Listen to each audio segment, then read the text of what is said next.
I saw him on a sleepless night when I was walking desperately to save my soul and my vision.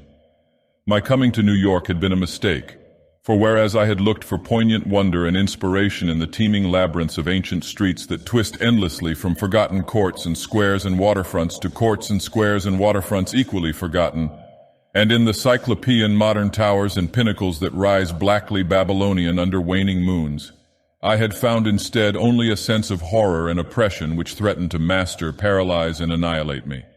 The disillusion had been gradual. Coming for the first time upon the town, I had seen it in the sunset from a bridge majestic above its waters, its incredible peaks and pyramids rising flower-like and delicate from pools of violet mist to play with the flaming golden clouds and the first stars of evening. Then it had lighted up window by window above the shimmering tides where lanterns nodded and glided and deep horns bayed weird harmonies, and itself become a starry firmament of dream, redolent of fairy music, and one with the marvels of Carcassonne and Samarkand and El Dorado and all glorious and half-fabulous cities. Shortly afterward I was taken through those antique ways so dear to my fancy, narrow curving alleys and passages where rows of red Georgian brick blinked with small-paned dormers above pillared doorways that had looked on gilded sedans and paneled coaches, and in the first flush of realization of these long-wished things, I thought I had indeed achieved such treasures as would make me in time a poet. But success and happiness were not to be.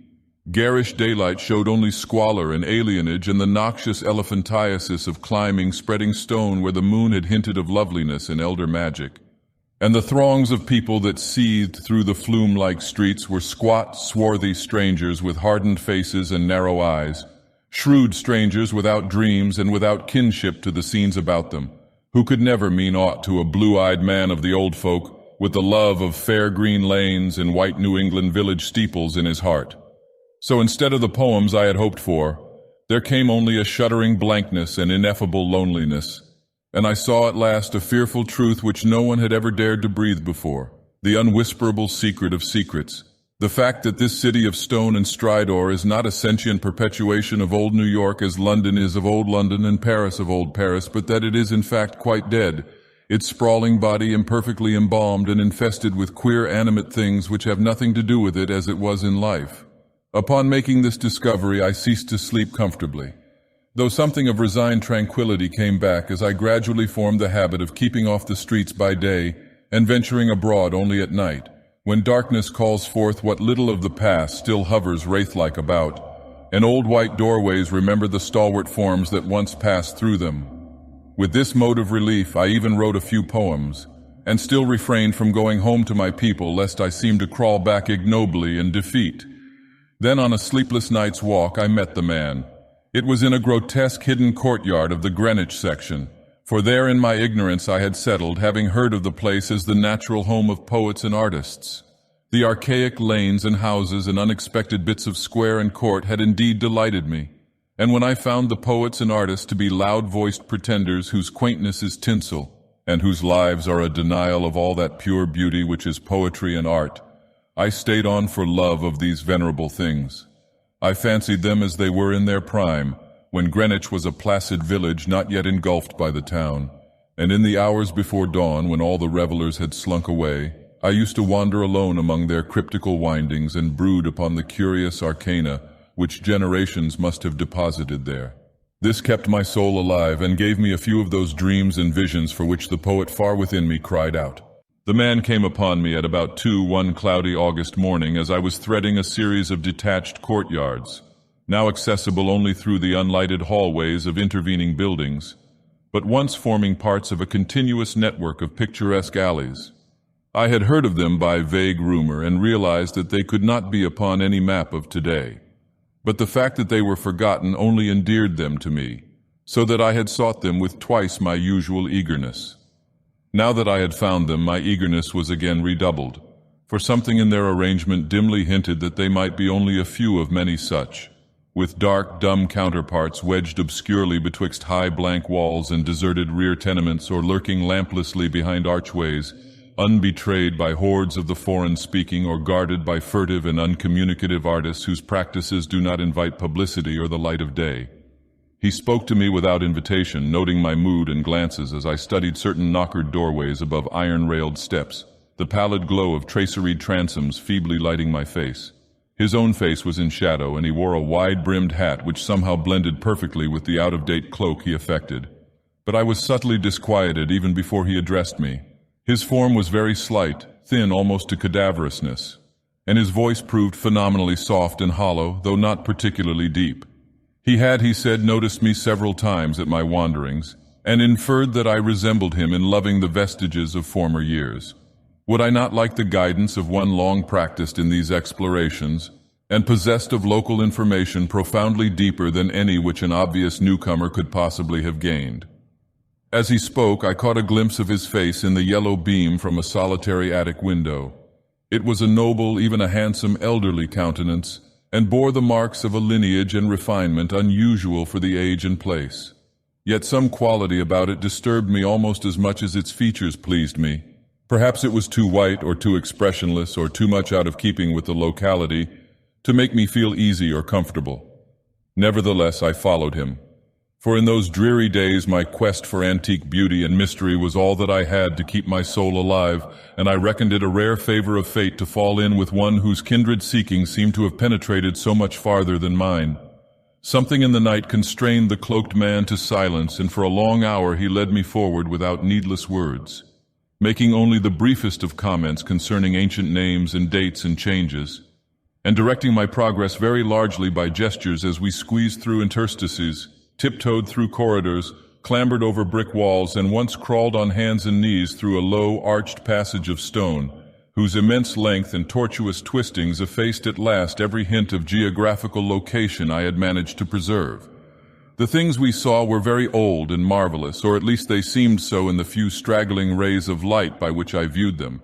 And I shall never forget the tottering Ionic columns and fluted pilasters and urn-headed iron fence posts and flaring linteled windows and decorative fanlights that appeared to grow quainter and stranger the deeper we advanced into this inexhaustible maze of unknown antiquity. We met no person, and as time passed the lighted windows became fewer and fewer. The streetlights we first encountered had been of oil, and of the ancient lozenge pattern. Later I noticed some with candles, and at last, after traversing a horrible unlighted court where my guide had to lead with his gloved hand through total blackness to a narrow wooden gate in a high wall, we came upon a fragment of alley lit only by lanterns in front of every seventh house. Unbelievably colonial tin lanterns with conical tops and holes punched in the sides. This alley led steeply uphill, more steeply than I thought possible in this part of New York, and the upper end was blocked squarely by the ivy-clad wall of a private estate, beyond which I could see a pale cupola and the tops of trees waving against a vague lightness in the sky. In this wall was a small, low-arched gate of nail-studded black oak, which the man proceeded to unlock with a ponderous key. Leading me within, he steered a course in utter blackness over what seemed to be a gravel path, and finally up a flight of stone steps to the door of the house, which he unlocked and opened for me. We entered, and as we did so I grew faint from a reek of infinite mustiness which welled out to meet us, and which must have been the fruit of unwholesome centuries of decay. My host appeared not to notice this, and in courtesy I kept silent as he piloted me up a curving stairway, across a hall, and into a room whose door I heard him lock behind us. Then I saw him pull the curtains of the 3 small-paned windows that barely showed themselves against the lightening sky, after which he crossed to the mantel, struck flint and steel, lighted 2 candles of a candelabrum of 12 sconces, and made a gesture enjoining soft-toned speech. In this feeble radiance I saw that we were in a spacious, well-furnished and paneled library dating from the first quarter of the 18th century, with splendid doorway pediments, a delightful Doric cornice, and a magnificently carved overmantel with scroll and urn top. Above the crowded bookshelves at intervals along the walls were well-wrought family portraits, all tarnished to an enigmatical dimness, and bearing an unmistakable likeness to the man who now motioned me to a chair beside the graceful Chippendale table. Before seating himself across the table from me, my host paused for a moment as if in embarrassment, then tardily removing his gloves, wide-brimmed hat, and cloak, stood theatrically revealed in full mid-Georgian costume from queued hair and neck ruffles to knee breeches, silk hose, and the buckled shoes I had not previously noticed. Now slowly sinking into a lyre-back chair, he commenced to eye me intently. Without his hat, he took on an aspect of extreme age which was scarcely visible before, and I wondered if this unperceived mark of singular longevity were not one of the sources of my original disquiet. When he spoke at length, his soft, hollow, and carefully muffled voice not infrequently quavered, and now and then I had great difficulty in following him as I listened with a thrill of amazement and half-disavowed alarm which grew each instant. "You behold, sir," my host began, "a man of very eccentrical habits, for whose costume no apology need be offered to one with your wit and inclinations. Reflecting upon better times, I have not scrupled to ascertain their ways and adopt their dress and manners, an indulgence which offends none if practiced without ostentation. It hath been my good fortune to retain the rural seat of my ancestors, swallowed though it was by two towns, first Greenwich, which built up hither after 1800, then New York, which joined on near 1830. There were many reasons for the close keeping of this place in my family, and I have not been remiss in discharging such obligations. The squire who succeeded to it in 1768 studied certain arts and made certain discoveries, all connected with influences residing in this particular plot of ground, and eminently deserving of the strongest guarding.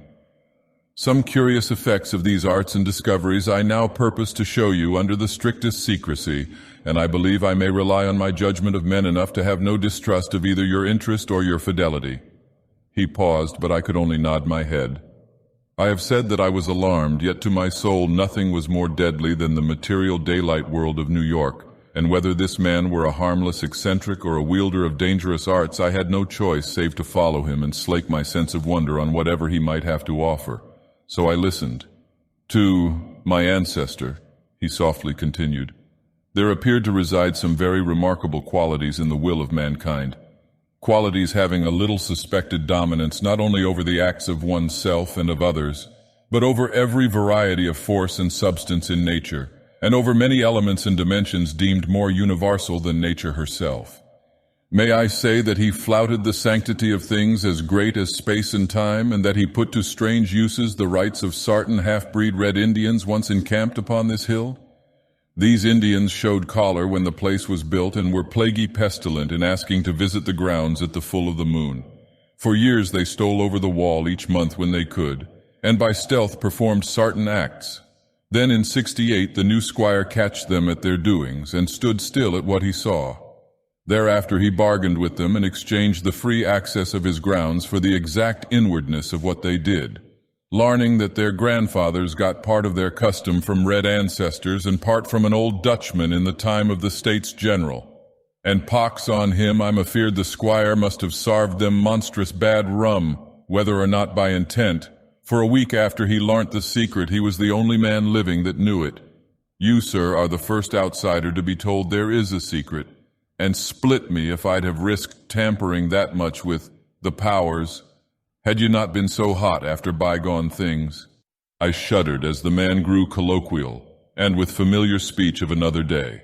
He went on, "But you must know, sir, that what the squire got from those mongrel salvages was but a small part of the larning he came to have. He had not been at Oxford for nothing, nor talked to no account with an ancient chymist and astrologer in Paris. He was, in fine, made sensible that all the world is but the smoke of our intellects, past the bidding of the vulgar, but by the wise to be puffed out and drawn in like any cloud of prime Virginia tobacco. What we want we may make about us, and what we don't want we may sweep away. I won't say that all this is wholly true in body, but 'tis sufficient true to furnish a very pretty spectacle now and then. You, I conceive, would be tickled by a better sight of sartin other years than your fancy affords you. So be pleased to hold back any fright at what I design to show. Come to the window and be quiet." My host now took my hand to draw me to one of the two windows on the long side of the malodorous room, and at the first touch of his ungloved fingers I turned cold. His flesh, though dry and firm, was of the quality of ice, and I almost shrank away from his pulling. But again I thought of the emptiness and horror of reality, and boldly prepared to follow whithersoever I might be led. Once at the window, the man drew apart the yellow silk curtains and directed my stare into the blackness outside. For a moment I saw nothing save a myriad of tiny dancing lights far, far before me. Then, as if in response to an insidious motion of my host's hand, a flash of heat lightning played over the scene, and I looked out upon a sea of luxuriant foliage unpolluted, and not the sea of roofs to be expected by any normal mind. On my right the Hudson glittered wickedly, and in the distance ahead I saw the unhealthy shimmer of a vast salt marsh constellated with nervous fireflies. The flash died, and an evil smile illumined the waxy face of the aged necromancer. "That was before my time, before the new Squire's time. Pray let us try again." I was faint, even fainter than the hateful modernity of that accursed city had made me. "Good God," I whispered, "can you do that for any time?" And as he nodded and bared the black stumps of what had once been yellow fangs, I clutched at the curtains to prevent myself from falling. But he steadied me with that terrible ice-cold claw and once more made his insidious gesture. Again the lightning flashed, but this time upon a scene not wholly strange. It was Greenwich, the Greenwich that used to be, with here and there a roof or row of houses as we see it now, yet with lovely green lanes and fields and bits of grassy common. The marsh still glittered beyond, but in the farther distance I saw the steeples of what was then all of New York, Trinity and St. Paul's and the brick church dominating their sisters, and a faint haze of wood smoke hovering over the whole. I breathed hard, but not so much from the sight itself as from the possibilities my imagination terrifiedly conjured up. Dare you go far?" I spoke with awe, and I think he shared it for a second, but the evil grin returned. "Far. What I have seen would blast you to a mad statue of stone. Back, back, forward, forward. Look, ye puling lackwit." And as he snarled the phrase under his breath, he gestured anew, bringing to the sky a flash more blinding than either which had come before. For full 3 seconds I could glimpse that pandemoniac sight, and in those seconds I saw a vista which will ever afterward torment me in dreams. I saw the heavens verminous with strange flying things, and beneath them a hellish black city of giant stone terraces with impious pyramids flung savagely to the moon, and devil lights burning from unnumbered windows. And swarming loathsomely on aerial galleries I saw the yellow squint-eyed people of that city, robed horribly in orange and red, and dancing insanely to the pounding of fevered kettle drums, the clatter of obscene crotala, and the maniacal moaning of muted horns whose ceaseless dirges rose and fell undulantly like the waves of an unhallowed ocean of bitumen. I saw this vista, I say, and heard as with the mind's ear the blasphemous dumb Daniel of cacophony which companioned it. It was the shrieking fulfillment of all the horror which that corpse city had ever stirred in my soul, and forgetting every injunction to silence, I screamed and screamed and screamed as my nerves gave way and the walls quivered about me. Then, as the flash subsided, I saw that my host was trembling too, a look of shocking fear half blotting from his face the serpent distortion of rage which my screams had excited. He tottered, clutched at the curtains as I had done before, and wriggled his head wildly like a hunted animal.